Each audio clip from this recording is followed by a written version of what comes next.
we go. We are live. Comments. Good.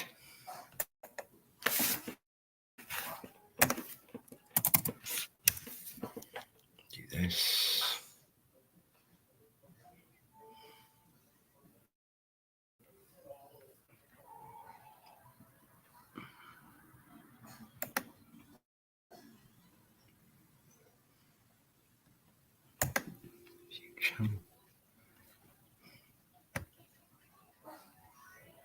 Copy the link.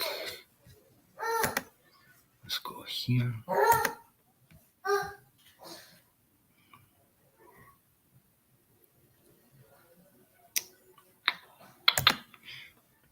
Here we go.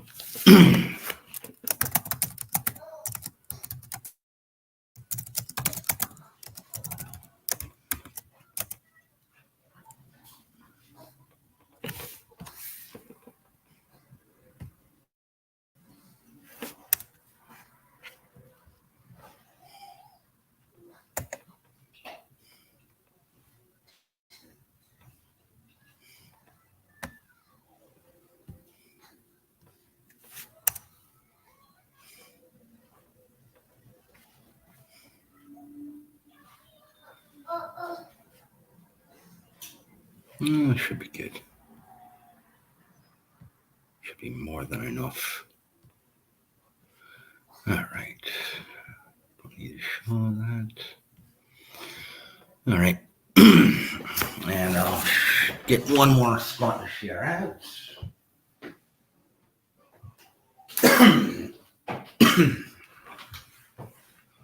There's got to be one more place where I should probably logically share the link. And that would be, there we go.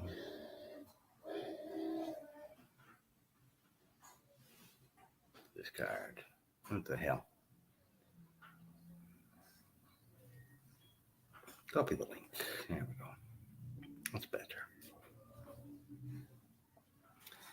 Go. Copy there. View it. There we are. Oh, shit. You know what? I forgot to tag some important people on that.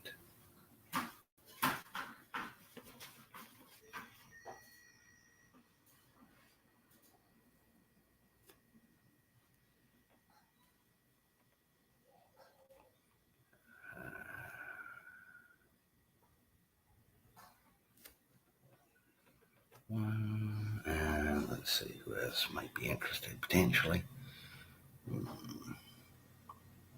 Trying to think of who else I should probably include in this.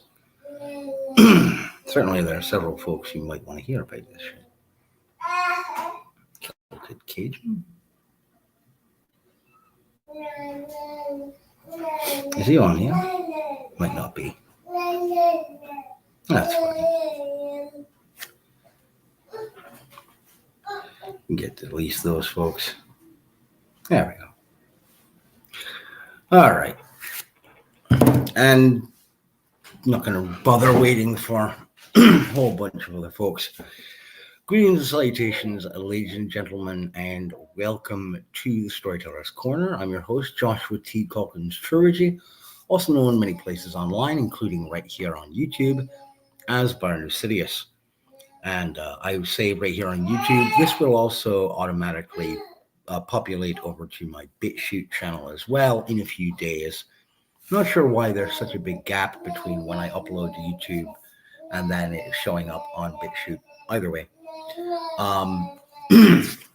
There has been a great deal of hullabaloo in the video game space. I am an old school gamer. I've been playing since the Atari 2600.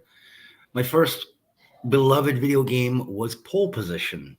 I'm not much of a racing game guy, but Pole Position was a fun little racing game, Formula One based. Shortly behind that, I'd have to say, was Donkey Kong and Pac-Man.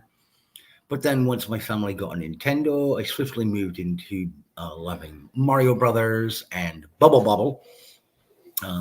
Just a reference for Kilted Cajun.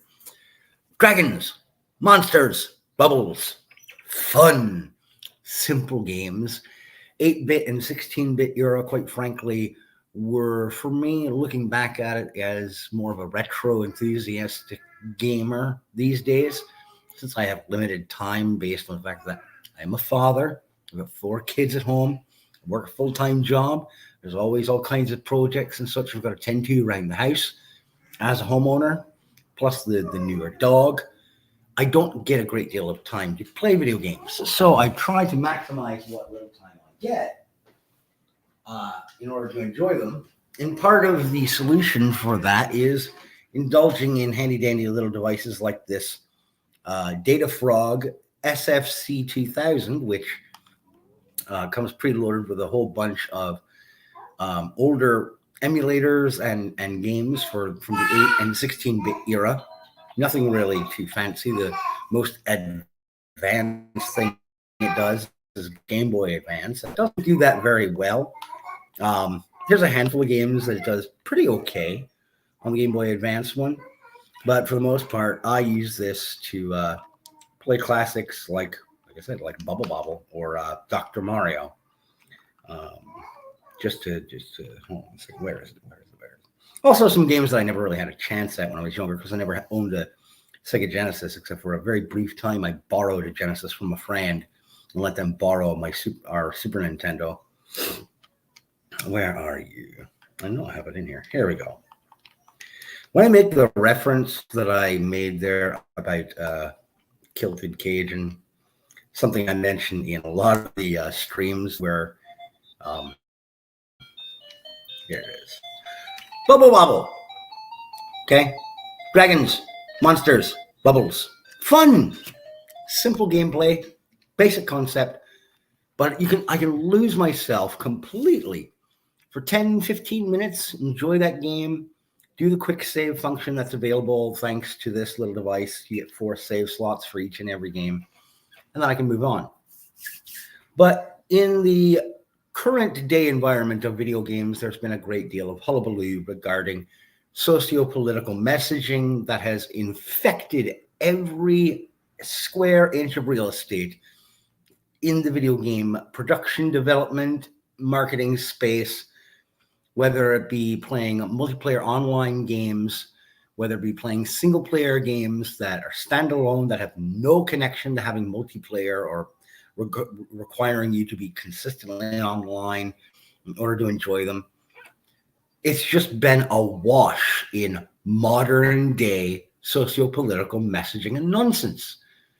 And one of the heaviest hands in all of this, and I know I'm going to alienate and possibly piss off a few folks when I say these things, but these things have to be said because they are observable reality. And when I started putting together my quick little handwritten notes here for the diatribe I'm going to go into, I titled it, "The LMNOP community already had their inclusivity game, and it was Dragon Age Inquisition." We've recently been made aware that the next Dragon Age installment, which was originally going to be entitled Dragon Age Dreadwolf, after the legendary or mythological title or mantle that was given to Solus, one of the companions and main characters of Dragon Age Inquisition, a godlike or demigod-like elven character in the realms of Thedas. He was known as the Dread Wolf, and being the primary antagonist moving forward into this next installment, the game was going to be named after him, or rather, it was given to be named after his title. And I'm going to come to that later on in the notes. But let's start from the top. Cassandra, Varric, Solus, Blackwall, Dorian, Iron Bull, Sarah, Vivienne, Cole. These are the companions that players can recruit and traverse the lands of Ferelden and Orlais throughout Thedas with in their party in Bioware's Dragon Age Inquisition. Of them, Varric, Vivienne, and Cole cannot, under any circumstances, be romanced in the game by the player. Dorian and Sarah are both gay. They will only respond romantically to players whose Inquisitor character or Herald of Andraste character early on, that's what the character is known as, it's the Herald of Andraste. They later become the Inquisitor and lead the Inquisition. They will only respond romantically to same-sex Inquisitors. Iron Bull and Inquisition kind of logistics leader, an NPC known as Josephine Montillier, are romanceable by members of both sexes. They are bisexual. And then there is in the character of Cremisius Aclassi, one of Iron Bull's mercenary colleagues in his Bull's Chargers mercenary outfit, Lieutenant Krem, is actually transgender. Let's do a quick tally here, a breakdown of your romancing options in the game. Your heterosexual options are Cullen, if you're playing a female Inquisitor, Blackwall, Solas, and Cassandra. Your LGBT Elemental P options are Dorian, Sarah, Iron Bull, and Josephine. It's a 50-50 split. For a group of people who gripe constantly about having representation, it would seem to me you're overrepresented in this game that came out in 2014. It was released in 2014, which means it was written and developed over the course of years prior to then, prior to the modern day absolute laser focus and deluge of material from the Rainbow Brigade. I understand people are going to flag this video and downrank it or comment saying, you're a bigot, you're a hateful. Fuck you, all right?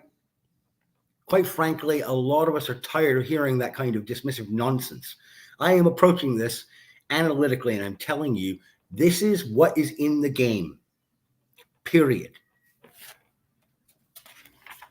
Let's not forget that there is also in the game, Dragon Age Inquisition, palace intrigue in Orlais later in the game that confirms that the Queen Regent of Orlais is a bit of a switch hitter herself as well, having once taken a female elven lover on the side.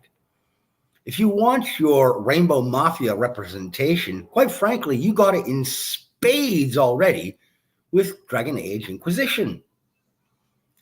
What's more, the game, as I said, was released in 2014, a full decade ago, prior to the current moment that we're in, wherein the director of development for Dragon Age Veilguard, since they've changed the upcoming title for the game, has come out and declared her, him, itself, whatever the fuck pronoun is decided to be used by this individual nowadays. You know, it could change at a drop of a fucking dime for all I know. Calls herself a queer necromancer or some shit like that. I don't know. I don't care. It's all a bad joke at this point. But this all came out prior to the explosion of culture war focus on the alphabet community. Now, what did this mean? It meant that these characters were written with a focus on being fully realized characters with complex personal histories, traits, and elements of personality beyond who they wanted to bang or what gear they were packing under their armor. They had to be complex, three-dimensional characters. And that's why, even looking back now, as somebody who once played that game, I loved that game. I would still be willing to fire up my Xbox One, because I still own a copy of it and I have all the DLC. I would still play a brand new game, even as long as it has been, and be able to lose myself in the lore of Thedas once again because it was a well-written game, well-written characters, and superbly put together, if clunky game. And mechanically, there were a number of glitches and faux pas that let's just face facts. Technically speaking, mechanically speaking, not the most sound game out there, particularly using the engine that it used for development. But let's take a look at a character who is a member of the LGHDTV community, to borrow the phrase from Better Bachelor, Joker there. And let's take a look at a character from that community who actually exemplifies exactly how you do that kind of character well.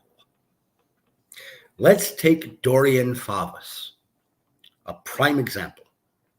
Dorian is a cheeky, sharp-tongued young mage hailing from the Tevinter Imperium, a potent and skilled wielder of the arcane powers of magic in a land that values such talents above all else.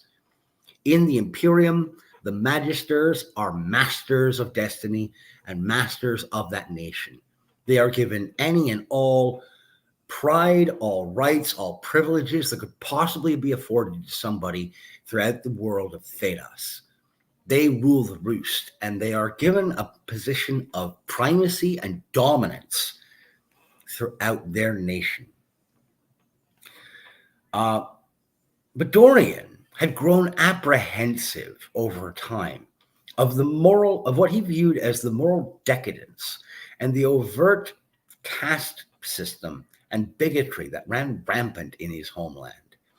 And after an incident wherein his father tried to use taboo blood magic to force Dorian to become a heterosexual, he fled the Imperium. This is a detail, this last little bit, that players only discover through continued dialogue with Dorian as the game progresses. There's an off chance that if you don't recruit Dorian or you don't spend a lot of time talking to him, getting to know him as a person, you might not even learn this about his background, which is in and of itself a narrative conceit of world building that frankly parlays and overlays real life and the proper narrative structure of storytelling beautifully. A character can't possibly know about another character unless they interact with them. If there is an exchange of thoughts and ideas, without that exchange, you gain nothing.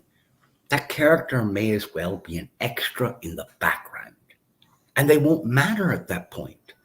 They could be a stereotype, they could be an archetype.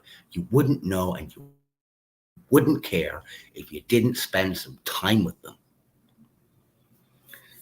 Now, Dorian's flamboyant style and repartee with other members of the party that you gather is acerbic and witty, often hinting at a broad kind of worldly education and insight. He's a well-read fellow, and he's very well versed in the world around him. Oh, shit, I didn't mean to click that. Sorry. But by selecting dialogue options and making certain major decisions that gain favor with Dorian and his view of the world, players can eventually unlock his personal side quest, wherein his estranged father has sent letters to a priestess serving with the Inquisition, begging her to relay news of his son to his father, of Dorian, back to his father in the Imperium. And he's able to do this because of one of the other kind of ingenious mechanics of world-building mechanics in the Dragon Age realm. There is this unified church or organization known as the Chantry. Say what you will about organized religion, especially as it pertains to a video game realm. It's implemented rather ingeniously throughout the Dragon Age games. And NPC Josephine Montillier actually points out or makes an observation that is quite keen and carries over into our own real world and history in a way that is fundamentally true. It speaks to something that is universally true. She points out that the chantry, being a religion, it crosses national borders, it crosses cultural borders and expectations, and unifies and joins people together from various walks of life, histories, national pastimes. It knows not the boundary of economic class or national status or profession.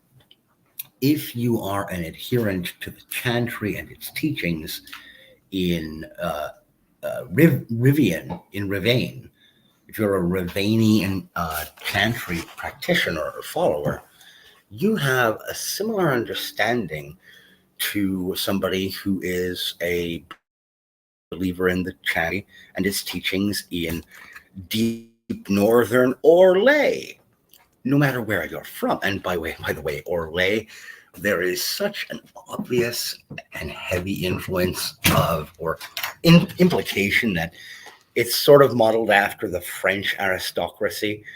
I don't think that was lost on anybody who is familiar with real world European history and style, fashion, aristocratic methodologies and behaviors. It's fairly blatant. If you're familiar with that kind of thing. If you're not, then you only really need to be familiar with period dramas that you can find on any number of streaming services.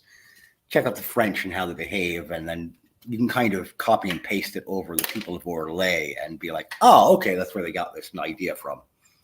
Particularly like their masquerade balls and their parlors.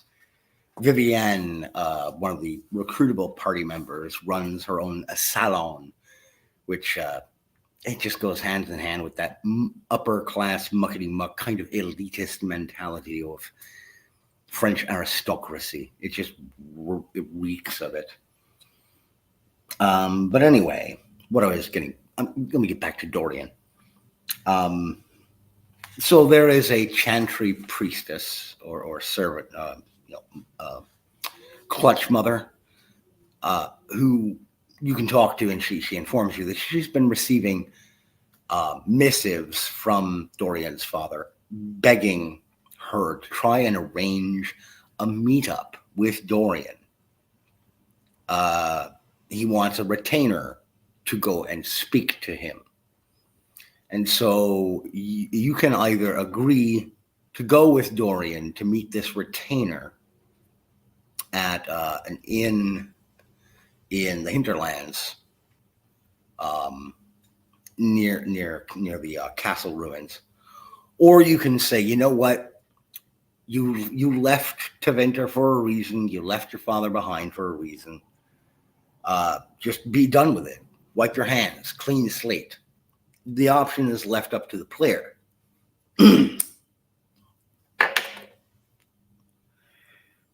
Now, if you go along with Dorian to meet up with this retainer, turns out it was not a retainer. It was actually his father who wanted to meet with Dorian and have a long overdue hashing out of what happened, why he's been reaching out. And, you can opt, like I said, to either do that or permanently encourage him to permanently just sever ties. Dorian's character, after either choice is made, displays a slightly different attitude shift, a demeanor adjustment that is subtle and quiet, and it lasts until after a major event later in the game, at which point things diverge and that takes more precedence. But there's the subtle contrast of these two demeanors that lies obvious to you. It's a shining example of the creative team's genius when they were writing this game and this character. You see, both perspectives, both adjustments in his attitude moving forward are believable when set to the backdrop of Dorian's growth arc of his character as established. And what's more, Dorian's father is portrayed as immensely burdened with guilt over the rift that he caused between himself and his son and what he tried to do. He brushes right up against and confessing that he desired a legacy of bloodline, that he wanted grandchildren, which would not be possible if his only living scion had no children of his own as a result of being a gay man and not siring any children of his own. This is the biological reality of Thedos for humans, just as it is in our own world. There will be no future alphabet tribe without the, quote, cis-het breeders that said tribe enjoys so much mocking and deriding and belittling and demonizing thanks to biological reality. Back to Dorian. Another fascinating element of his character and his background is that his background is as a pupil to Magister Alexius. This Tevinter supremacist dabbled with time magic, powers thought utterly impossible, that they were only to be thought of as theory or hypothesis, an academic kind of thought exercise, never to actually be implemented in the world of Thedos. The absolute fluff of theory and theology. What's incredible in Dorian's reaction here is that even as talented as he is in his own way with magic, Dorian saw the host of possible dangers in toying with such universal conceits, and he pulled away from Alexius as a result, convinced that such madness could not yield anything good.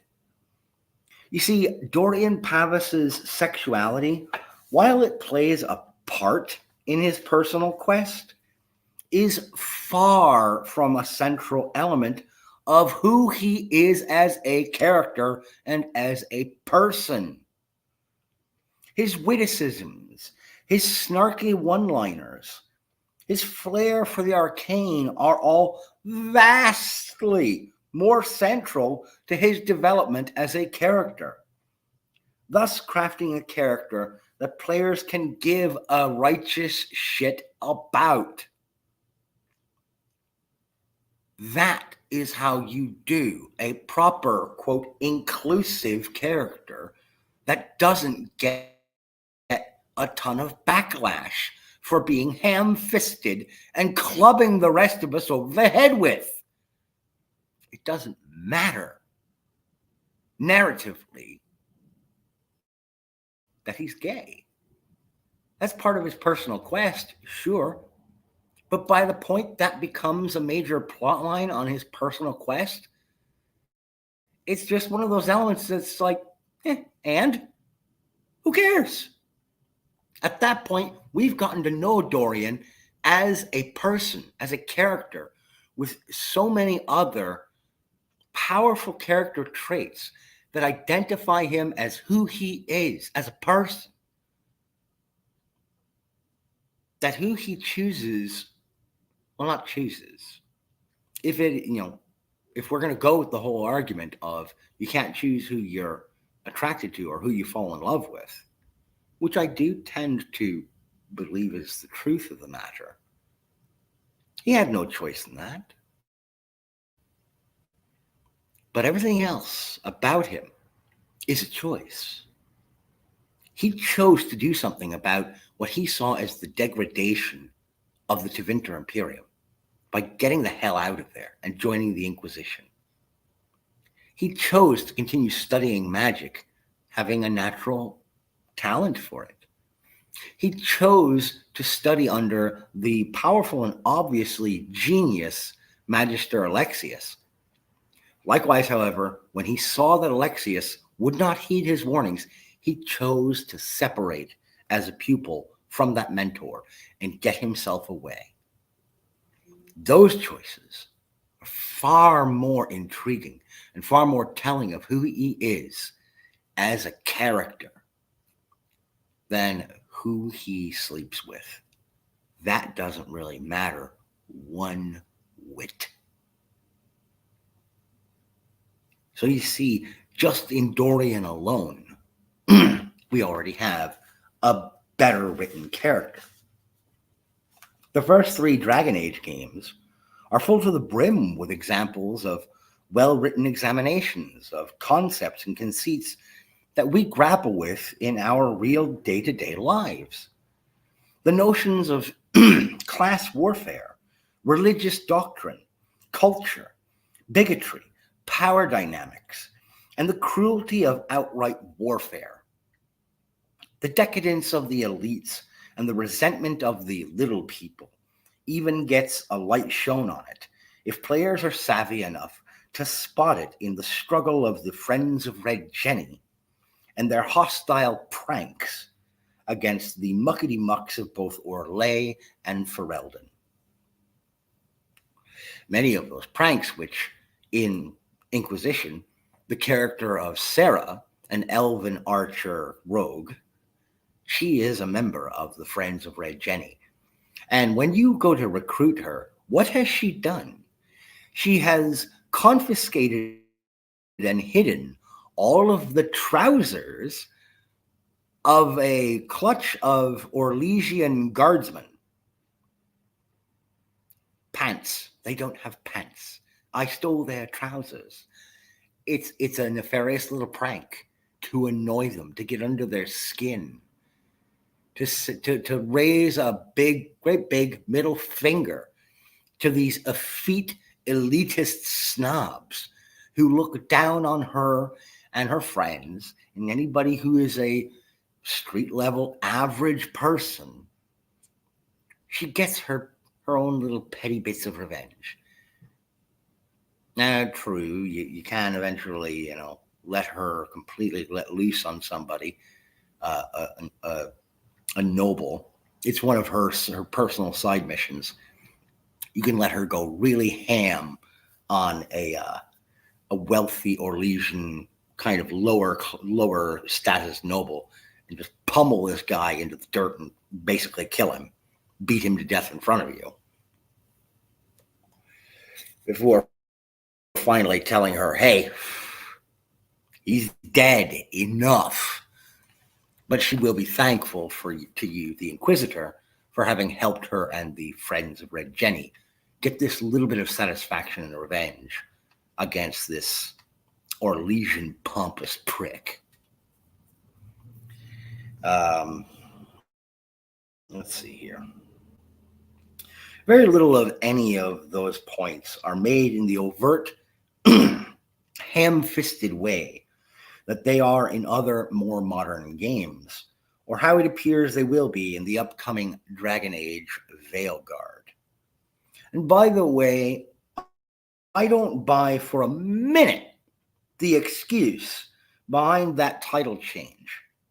The game's director claims, quote, "We wanted to focus not on the story's antagonist, but on the vibrant and wonderful heroes of the game." Excuse me, but weren't the cast and members of, the Inquisition the heroes of Dragon Age Inquisition? Get the fuck out of here with the excuse. That was focusing on the heroes of that game, of that narrative. Now, that's all I had handwritten. I'm going off the cuff now. There is also another character in Dragon Age Inquisition, a couple of other characters who I already mentioned, who are characters who could be viewed in the light of the LMNOP Rainbow Brigade community. I'm first going to point out Lieutenant Cremisius Aclassi, Lieutenant Krem of Bull's Chargers. Iron Bull, a Kunari mercenary leader, He's got his own mercenary group, the Bulls Chargers. His right hand man is Cremisius, who first comes to Haven before the Inquisition is formally formed, when you are still just viewed as the Herald of Andraste. Krem shows up to ask you if you would like to meet with Iron Bull and the Bull's Chargers on the Storm Coast to discuss possible terms of bringing on board the Bull's Chargers into your efforts against the forces that are arrayed against the realms of Thedas, and to help try to close these rifts that have torn open all over the place. And after you go and meet Iron Bull, if you do choose to recruit him and his band of merry men, first of all, there's a beautiful little moment here where Iron Bull, when you're talking to him about recruiting him, he admits to you right up front that he's a spy. He's actually a spy for the Qun. And the Qun, that's a whole other conversation to have. That's for another time. But he admits to you that he is a spy from Saharan, the capital of the Kunari people. That he wants to, that his people sent him and his band of mercs to go take a look at what the hell exactly is going on. Why there's this giant rift in the sky, because magic that powerful, that potentially world-ending, that's going to draw the attention of, well, everybody. So it should come as no surprise that the leadership of the Qun want one of their own spies there to get an eyeball on the situation. In Bull's case, it is only one eyeball that's available, hence why I make the joke. Kind of a bad joke, but it is what it is. There you go.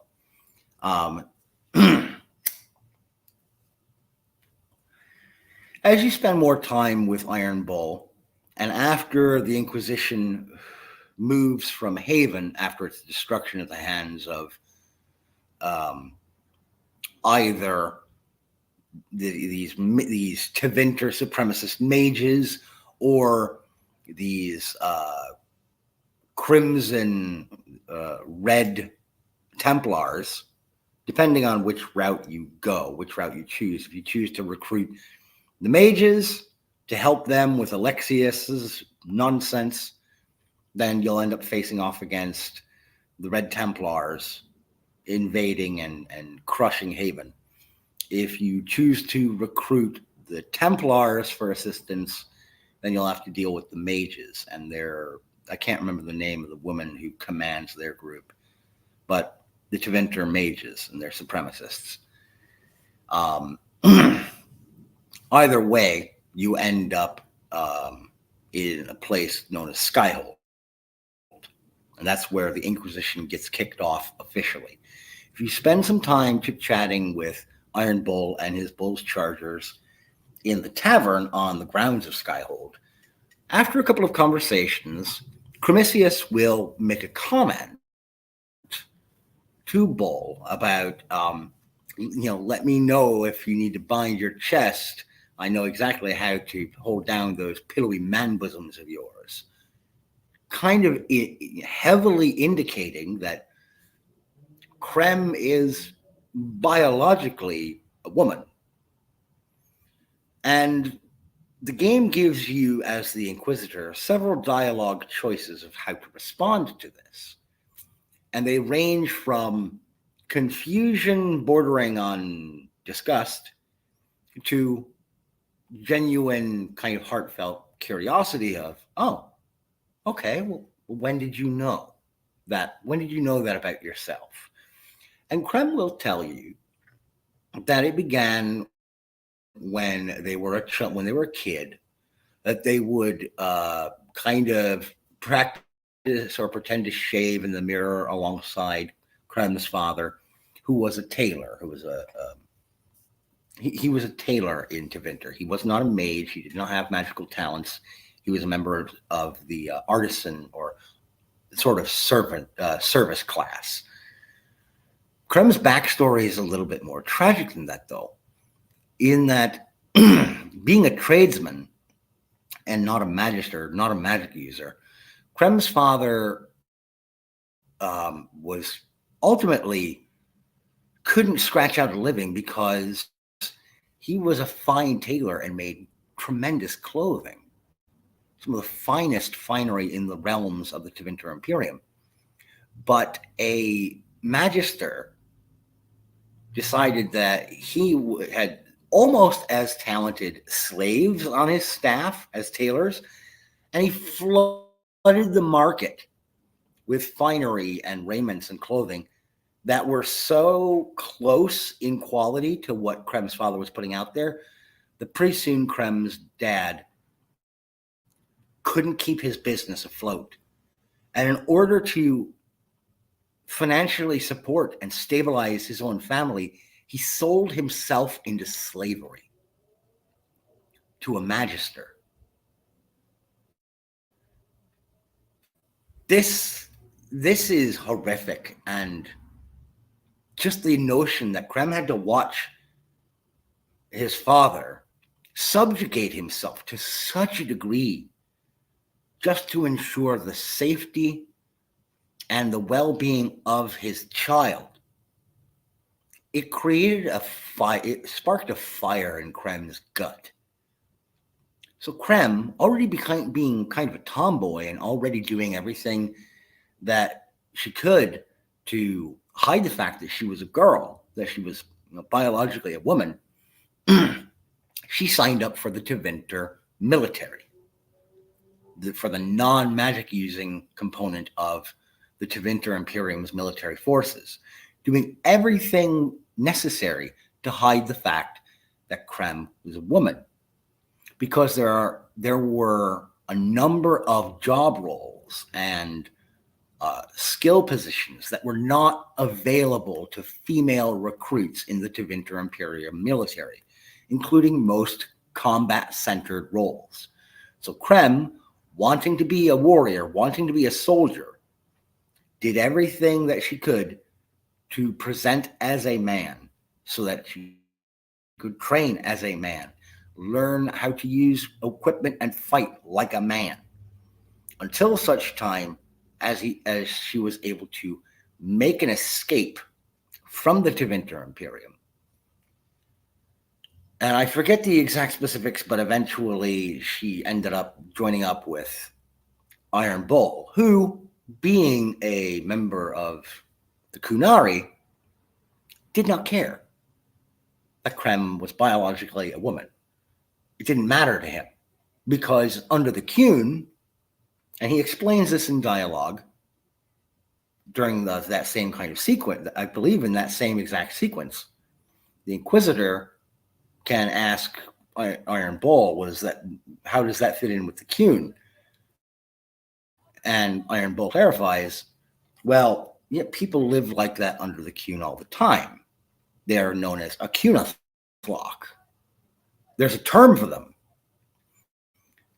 Women who live like men, or men who live like women, and we call them, if they are a man living like a woman, we call them a woman. If they're a woman living like a man, we call them a man.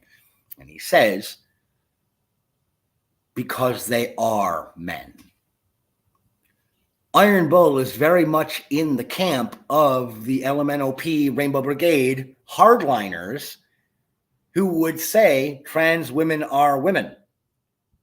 He would buy into that, as would the Kun, lock, stock, and barrel, which is not surprising when you consider that the Kun, culturally, has a whole lot in common with Central Command communist-style ethoses. But that's, again, a conversation for another time. But Krem being trans is quite possibly the least interesting thing about them. What Krem had to do in order to survive, in order to break free of the Tevinter Imperium, the fact that that he watched his father subjugate himself and was determined to never have to live that way himself, to never have to make of himself a slave to these absolute bastards who he had the misfortune of being born in the same country as. That's what matters and what makes Krem a decent and empathetic character. Because rather than just giving up and subjecting himself to a life under that kind of caste barbarism, he went and did something about it and broke free and made a new life for himself. True, as a mercenary, but at the end of the day, as a member of Bull's Chargers, Cremesius Aclassi knew more freedom, more camaraderie, and more nobility than any of the members of the Tevinter Imperium that any magister could possibly claim to have themselves. There was honor in what Krem did and what Krem became, honing himself into a weapon of Iron Bull's will and becoming a competent and capable commanding officer in his outfit. An outfit that ended up joining up with the ranks of the Inquisition, which by itself ended up becoming one of the most potent and influential forces in the history of Thedas. That's good writing. And that's what I fear is going to be completely missing from Dragon Age Veilguard, because they are so laser focused on make it gay, make it queer.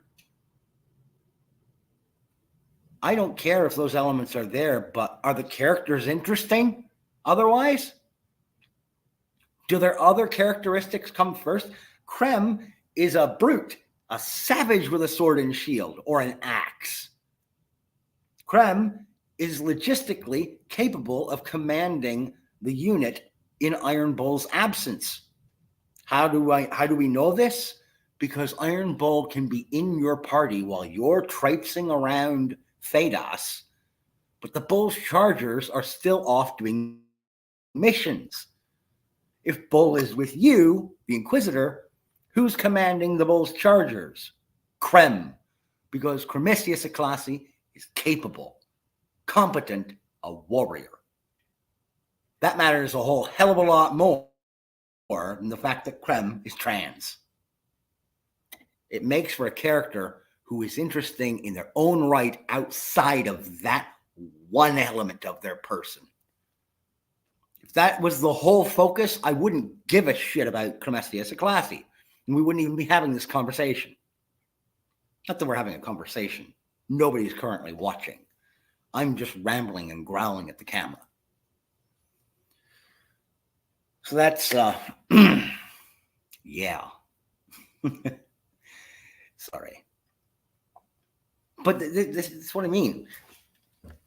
Bioware / EA already had an inclusive game under its belt.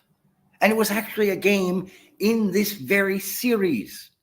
It was Inquisition. You don't need to put this at the front end and heavy-handedly load it up for Veilguard, which you should have kept the name Dreadwolf. Because I'm sorry, but given the events of the post-game Trespasser DLC for Inquisition, the Dreadwolf is kind of an important and all-encompassing focus for the story of Dragon Age moving forward. Sure, the Veilguard may be the name of the organization that you as the player character are going to be the leader of, moving into that next bit. Hold on 1 second, folks. Sorry.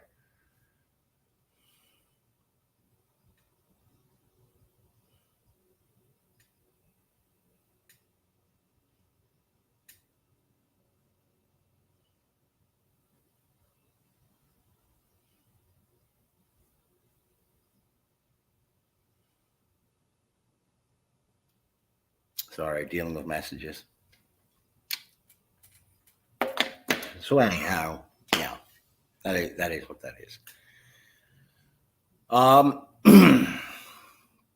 Let's touch a little bit upon Sarah, the elven rogue archer in Inquisition.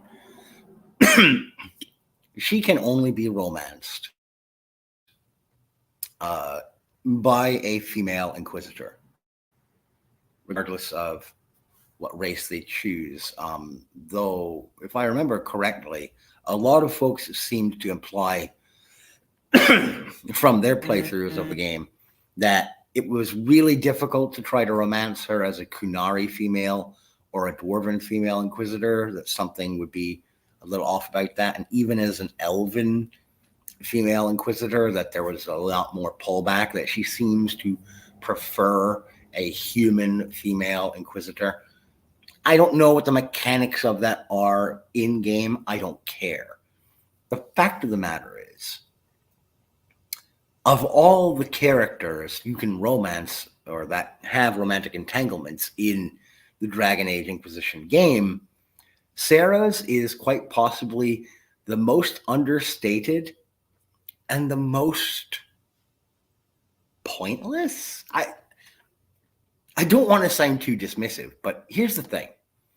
As long as you play along with her antics as a member of the Friends of Red Jenny, and as long as you're able to kind of keep up with her maddening little dialectic quibbles and meanderings, because the woman does not always make sense. She speaks in riddles and half jokes and quips, yes? She's quite fun to talk to. She's quite bubbly and amusing, but there is a sharp razor's edge to her humor.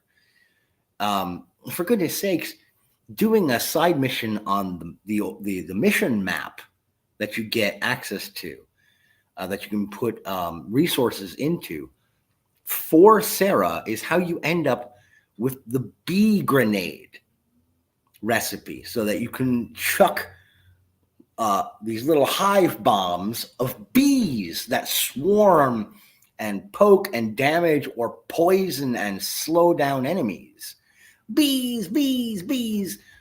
It starts off as a prank that she's pulling in one of the side table missions.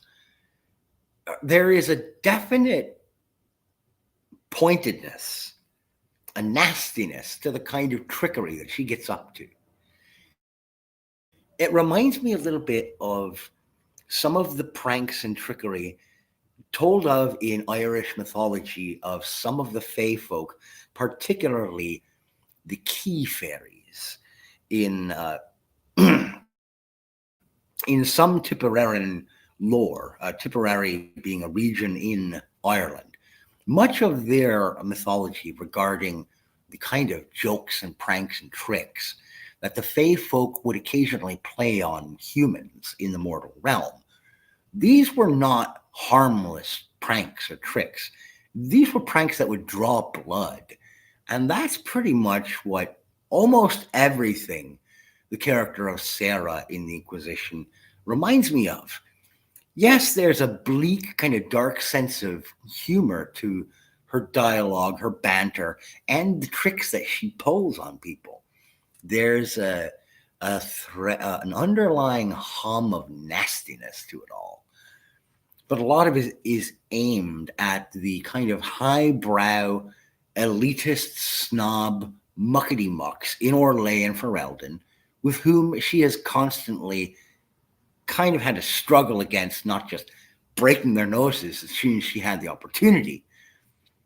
Raised as a city elf or a street elf, she is accustomed to being kind of browbeaten and looked down upon.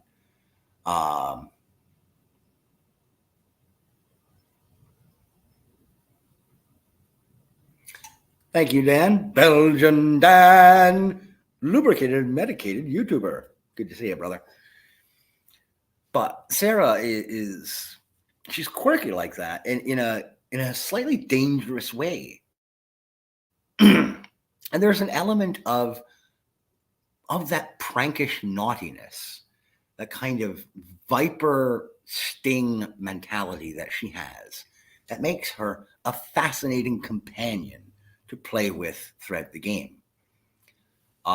Even her, when you get later on in the game, and each of your companion characters kind of unlocks access to their own class specializations, she becomes kind of a high-speed, hyperactive just blaster with a bow and arrow who utilizes rapid-fire hit-and-run techniques to fill your enemies with arrows, dash in, gash them once or twice with a dagger, and dash away, all the while hurling fucking arrows everywhere as if she was a one-elf howitzer unleashed on the battlefield.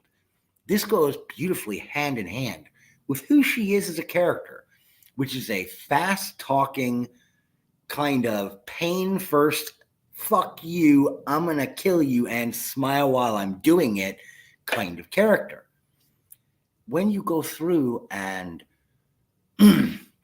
whether you're trying to romance her as a female inquisitor or a male inquisitor, either way, she will continue to want you to play games with her, to join in on the fun with her, to pull little less harmful pranks on your fellow Inquisition members, to do simple, stupid little things like propping a water bucket above the door into Knight Captain Cullen's office, so that when he goes to come into his office later, it'll dump the bucket of water on his head.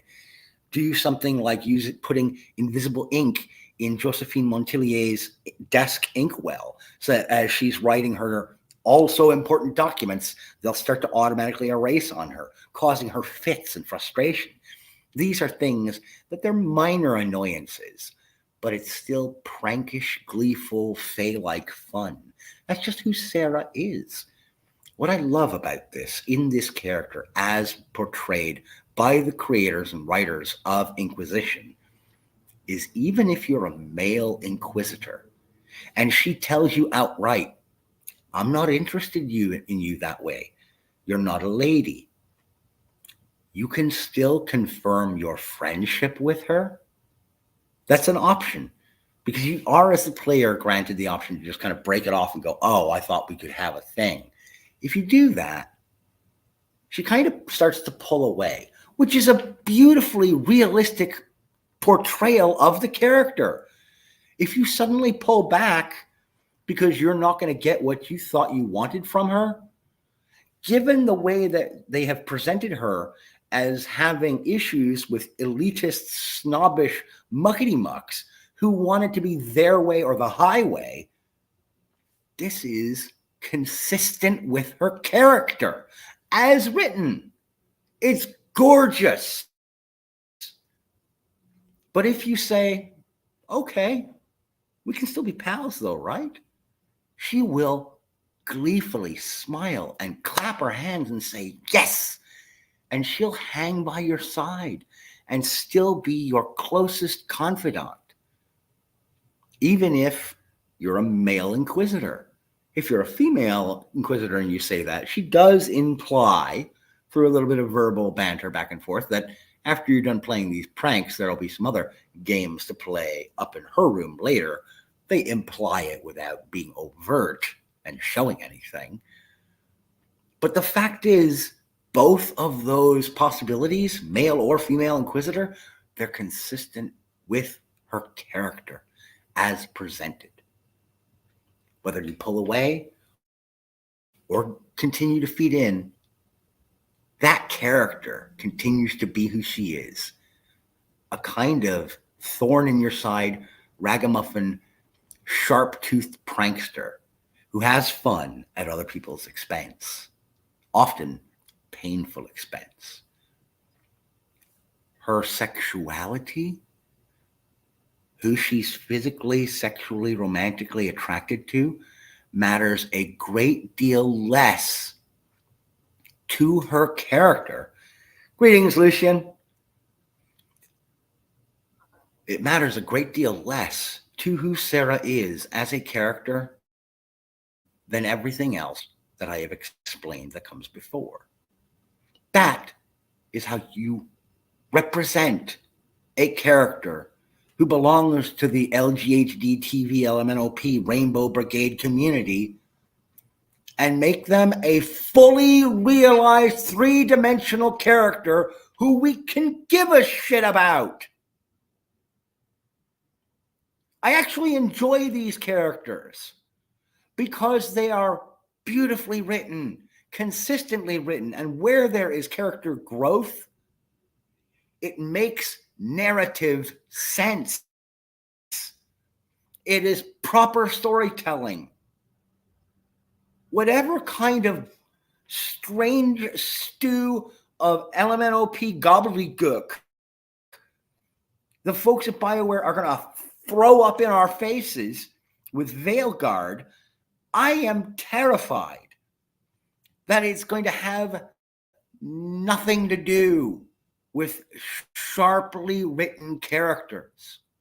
That this is going to be retrograde nonsense and ham-fisted messaging of the sort that absolutely destroyed the novel Autonomous years ago when I was so excited to read that. It's a novel by Annalee Newitz. And it had been recommended to me by a friend whose opinion in the realm of sci-fi I trust. And I was asked what I wanted, that year for a Christmas present from my wife's grandmother. It was a brand new release. It was still like $28 in hardcover. And I didn't want or have the money to just spurg on that. So I said, oh, beautiful opportunity. Here's a book that I would like. And she got it for me. And I started reading it. And for the first 60, 70 pages, it was pretty good. And then a switch got flipped, and the heavy-handed, ham-fisted messaging took over. And Annalee Newitz immediately at that moment became, in my brain, somebody to view as literary enemy number 2, right behind Stephanie Meyer. But I'll be right back. I need to grab a smoke.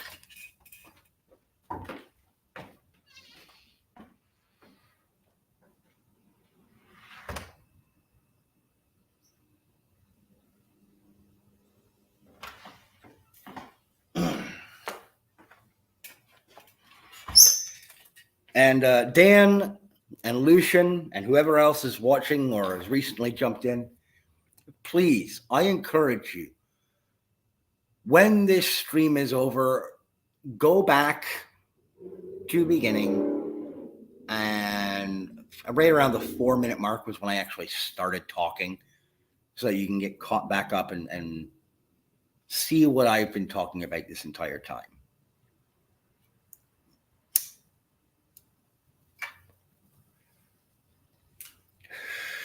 Because as the title of this video, of this stream indicates, Bioware already did the inclusive thing. They did it in Dragon Age Inquisition.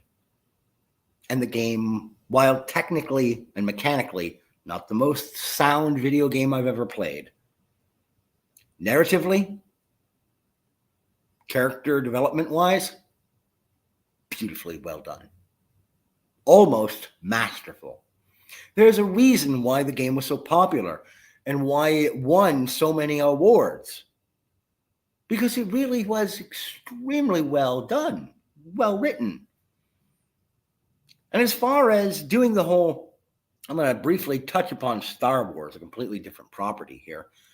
But the current run of shows that they've been doing on Disney Plus and the just continued downgrading failure of everything over there and in the realm of Star Wars. The last time that you had a fantastically done Star Wars character was Kreia. Written and developed by Drew Carpathian. Bring him back. to write another Star Wars.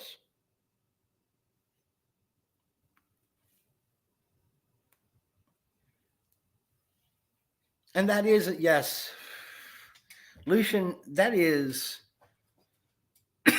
that's another beautiful point to bring up.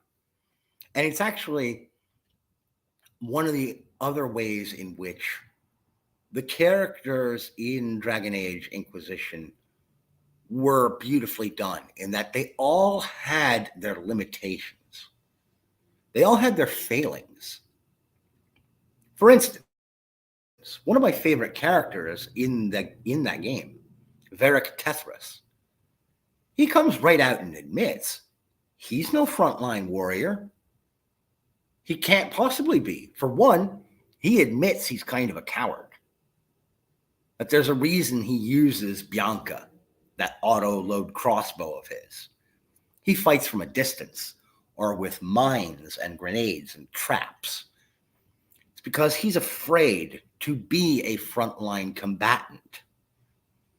He doesn't want to feel the pain of a blade carving into his flesh as a frontline fighter. And he admits it. It's something that he struggles with, particularly as a dwarf. But he's a dwarf born to the merchant caste.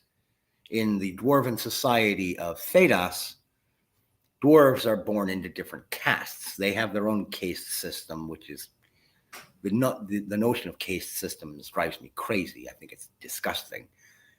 But he accepts that he was born in the merchant caste, but he's not really a merchant. He's a storyteller. He's an archivist. He's a historian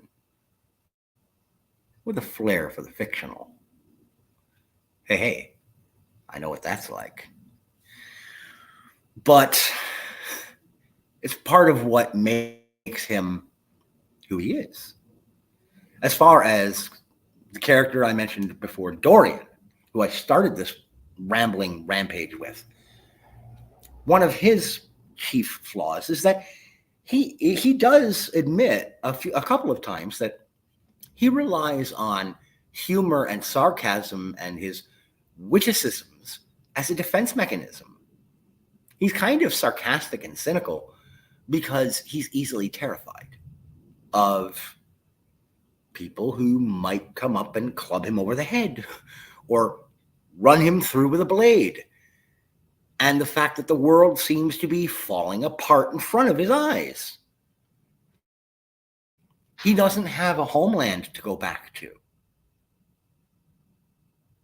His own father at one time tried to use a sacrilegious ritual to alter the makeup of his romantic ideal. The guy has been through a lot of horrible personal developments in his life. So he has turned to cynicism and sarcasm and witticisms as a coping mechanism.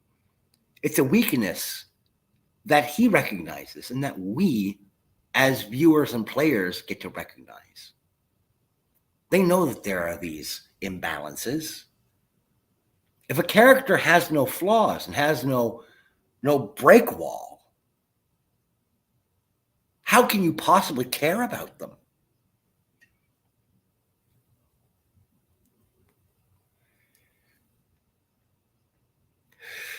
But anyhow, I've gone on much longer than I even originally intended to, so I'm going to wrap this up, ladies and gentlemen. But we will talk more in the future about character flaws and shortcomings, because Lord knows there have been a lot of them. I would spend more time talking about Star Wars, but quite frankly, I have hit the wall and started to slide into apathy. I kind of don't care about it anymore. I've pretty much given up on Star Wars. I don't give a shit. Whatever they're going to do to it, they're going to do to it. All I can ask is that when they're done with it, could they please give it a proper burial? Because at this point, they could at least do that much. This is the first year. This was the first year that in the month of May, I did not watch the original trilogy on the 4th, 5th, and 6th. It's the first year in, I want to say, a decade. No, longer than that, because I've been watching those movies each May since I moved out here to Minnesota from New York. So 12 years. I have spent the 4th, I watch A New Hope. The 5th, I watch Empire Strikes Back. And the 6th, I watch Return of the Jedi. This is the first year in 12 years that I didn't bother. It wasn't because I was busy or didn't have the opportunity, although I am often busy because I've got a bunch of kids and a full-time job. The only reason I have the opportunity to do this stream today is because my father-in-law took the boys and the oldest girl to the zoo since they opened up the splash pad there so they can do some walking around, see the animals, and go to the splash pad. And my youngest little one is napping right now. She's taking her 1.5 to 2 hour daily midday nap. As soon as she conked out, I hopped on. I'm a dad first. I got to take my opportunities where they come, folks. And that's my flaw is, it's one of many flaws that I have. I mean, just look at this shit. That's a physical flaw. We'll deal with that another time with the dentist's help. But anyhow, that's all for me for now, ladies and gentlemen. Belgian Dan and Lucian E. Leveris, I thank you for joining me. For anyone who dipped in or out, I thank you as well for your time and attention to this video, to this stream. And yeah, dad mode has to be activated, especially on, Father's Day. It's also my wedding anniversary today. And my wife is at work, and she'll be home shortly. And then in about an hour, hour and a half, I have to get ready and go to work. Neither of us has enough PTO or paid time off we have taken for today because we have other events going. Yeah, not a problem, Dan. It's always good to see you in the chat, brother. I always appreciate your long-term support. You've always had my back. I appreciate that, brother. As far as you folks watching, if you want to know how long Belgian Dan has had my back, I was still living in New York with my ex-wife when Dan started coming and commenting on my YouTube videos and popping into my blog TV streaming shows.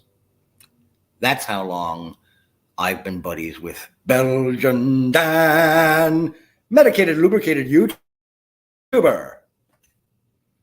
So yeah, it's good to see you, brother.